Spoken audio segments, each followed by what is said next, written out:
Assalamualaikum warahmatullahi wabarakatuh. Yang terhormat Bapak Andi Kiswanto, MPD, serta rekan-rekan sekalian.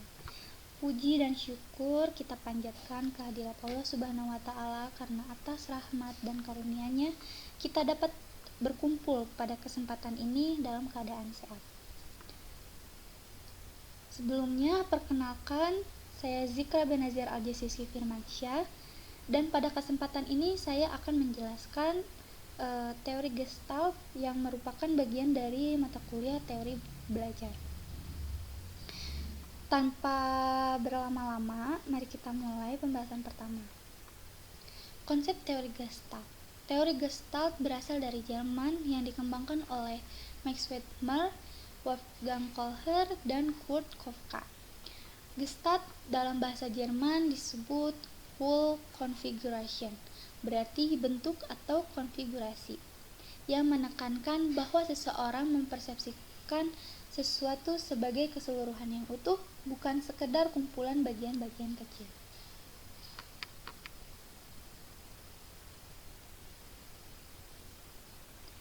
Ada 3 tokoh utama dalam psikologi Gestalt, yaitu Max Wettmer, Wolfgang Kohler, dan Kurt Koffka. Psikologi Gestalt menekankan bahwa otak kita memahami informasi sebagai suatu kesatuan yang utuh, bukan hanya kumpulan bagian kecil. Prinsip ini sangat penting dalam memahami bagaimana kita berpikir, belajar, dan menyelesaikan masalah. Nah, yang pertama, Max Wettmer lahir tahun 1880. Ia adalah pencetus teori Gestalt.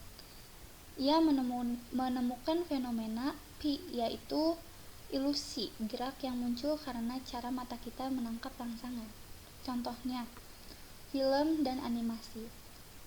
Film sebenarnya adalah rangkaian gambar diam yang berganti cepat, tapi mata kita melihatnya sebagai gerakan yang mulus. Nah, dari sini Wettmer mengembangkan teori Gestalt yang menekankan bahwa kita memahami sesuatu sebagai keseluruhan yang utuh, bukan sekedar bagian kecil-kecilnya. Lalu Wolfgang Kohler lahir 1887, melakukan eksperimen dengan simpase dan ayam untuk memahami bagaimana hewan belajar eksperimen dengan simpase. Nah, di Pulau Tenerife selama Perang Dunia I, Kohler melakukan penelitian terhadap simpase dan menemukan bahwa belajar tidak hanya sekedar coba-coba, trial and error, tetapi juga bisa terjadi dengan pemahaman mendadak, insight. Contoh pertama, simpase ingin mengambil pisang di luar jangkauan. Si kera tidak asal mencoba, tapi mengamati berpikir, lalu menggunakan tongkat atau menyusun kotak untuk mengambil pisang. Momen ketika kera tiba-tiba menemukan solusi, nah itulah disebut aha Leibniz atau insight learning. Jadi hal ini menunjukkan bahwa pembelajaran terjadi ketika seseorang benar-benar memahami hubungan antar elemen dalam masalah. Lalu eksperimen kedua dengan ayam. Kohler juga melakukan percobaan dengan ayam untuk menguji bagaimana mereka belajar membedakan warna. Ayam dilatih untuk memilih warna lebih gelap dan menghindari warna yang lebih terang. Setelah terbiasa, ketika diberi pilihan baru antara warna gelap dan lebih gelap, si ayam tetap memilih yang lebih gelap. Artinya, ayam tidak sekedar mengingat warna tertentu, tetapi memahami prinsip pilihan yang lebih gelap. Eksperimen ini menunjukkan bahwa belajar bukan hanya tentang menghafal pola tertentu, tetapi memahami prinsip di balik pola tersebut, yaitu transportation learning. Lalu Kurt Koffka lahir tahun 1886. Dia adalah tokoh yang mempopulerkan mempopulerkan psikologi Gestalt ke dunia internasional. Ia menulis buku yang berjudul Principles of Gestalt Psychology yang menjadi dasar utama teori ini. Menurut Kafka, belajar bukan hanya menghafal atau mengulang-ulang informasi, tetapi memahami hubungan antar elemen dalam suatu masalah. Tentu saja ada ciri-ciri belajar dengan pemahaman insight learning, menurut Ernest Hillgard. Yang pertama, keterampilan dasar mempengaruhi pemahaman.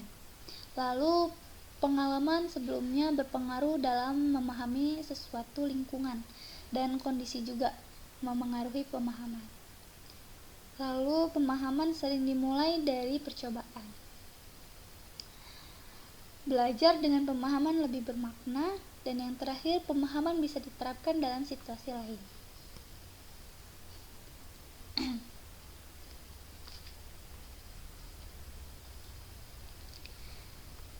Prinsip-prinsip teori Gestalt. Prinsip utama dalam teori Gestalt yaitu pembelajaran berdasarkan teori Gestalt, yang berarti berfokus pada pemahaman menyeluruh. Dan yang kedua, belajar secara menyeluruh, dengan menghubungkan materi satu dengan yang lainnya. Yang ketiga, pembelajaran berkelanjutan, yaitu setiap materi merupakan kelanjutan dari materi sebelumnya. Yang keempat, ada siswa sebagai organisme yang utuh, yang belajar dengan melibatkan seluruh aspek kognitif dan emosional. Yang kelima, mengalihkan aktivitas, artinya pembelajaran belajar dapat diterapkan dalam konteks yang berbeda. Yang keenam, belajar sebagai reorganisasi pengalaman. Jadi bukan hanya menghafal tetapi memahami pola dan hubungan. Yang ketujuh, belajar dengan wawasan insight, yaitu memahami suatu konsep secara mendalam dan tiba-tiba. Dan yang terakhir, keberhasilan belajar dipengaruhi oleh motivasi seperti kemauan, harapan, dan keinginan individu. Selain itu, teori Gestalt juga memiliki prinsip persepsi, yaitu prinsip komunitas. Ia kecenderungannya melihat pola atau hubungan yang berkelanjutan.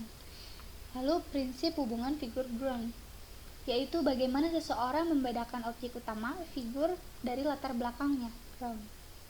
Jadi teori ini sangat berpengaruh dalam dunia pendidikan dan psikologi kognitif karena menekankan pemahaman yang mendalam dan keterkaitan antara pengalaman belajar.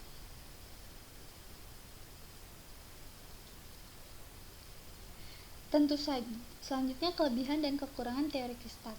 Tentu saja, teori Gestalt ini memiliki kelebihan dan kekurangan. Untuk kelebihannya, membantu individu berpikir kritis dan menyelesaikan masalah. Yang kedua, mendorong pembelajaran aktif, kreatif, dan imajinatif. Yang ketiga, kurikulum dirancang agar peserta didik dapat membangun pengetahuan sendiri. Yang keempat, guru berperan sebagai fasilitator, bukan sekedar pemberi materi. Dan kekurangannya itu, tidak semua materi bisa dipelajari dengan insight seperti hafalan atau bahasa asing. Lebih cocok untuk pemecahan masalah dibanding pembelajaran mekanistik. Lalu, tidak semua siswa bisa memahami konsep secara langsung tanpa bimbingan lebih lanjut. Jadi, teori Gestalt ini berfokus pada pemahaman menyeluruh, tetapi memiliki keterbatasan dalam pembelajaran berbasis hafalan. Penerapan teori Gestalt.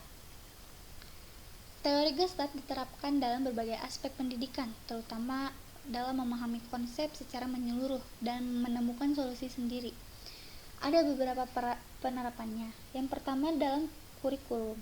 Kurikulum dibagi menjadi dua, yaitu kurikulum berbasis konkretis dan kurikulum 2013. Kurikulum berbasis konkretis digunakan di mana materi dipelajari dari konsep dasar yang kemudian diperdalam pada tingkat lebih lanjut. Lalu dalam kurikulum 2013, pembelajaran berbasis masalah, problem based learning, sesuai dengan prinsip Gestalt, karena siswa menemukan sendiri pemahaman melalui pemecahan masalah. Dan yang kedua ada pemahaman didaktik dan metodik.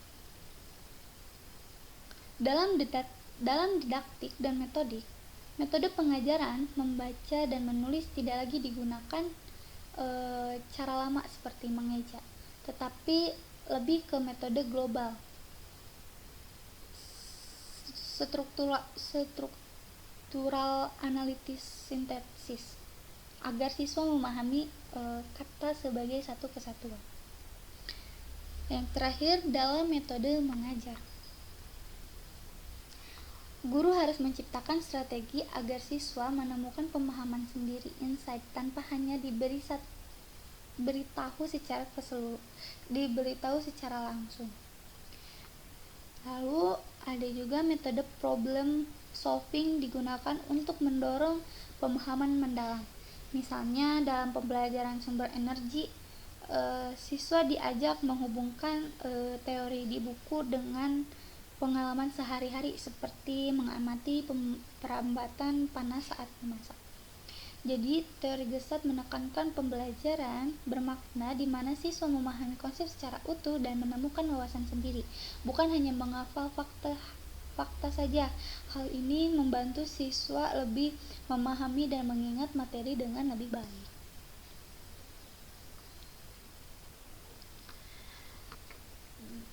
Dari semua teori Gestalt, kesimpulannya yaitu teori dan terapi Gestalt menekankan pemahaman kesadaran dan wawasan dalam pembelajaran serta perkembangan individu. Dalam pembelajaran, teori Gestalt menyoroti pentingnya pemahaman yang mendalam, bukan sekedar respon terhadap rangsangan. Sedangkan dalam terapi, fokus utamanya adalah meningkatkan kesadaran klien terhadap dirinya sendiri dan pengalaman hidupnya, meskipun ada tantangan budaya yang membatasi ekspresi emosi. Mungkin segitu. Semoga materi yang telah saya sampaikan dapat memberikan wawasan baru dan bermanfaat bagi kita semua. Saya juga sangat terbuka untuk pertanyaan, diskusi, atau tanggapan dari rekan-rekan sekalian.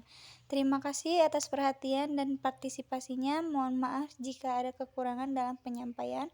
Wassalamualaikum warahmatullahi wabarakatuh.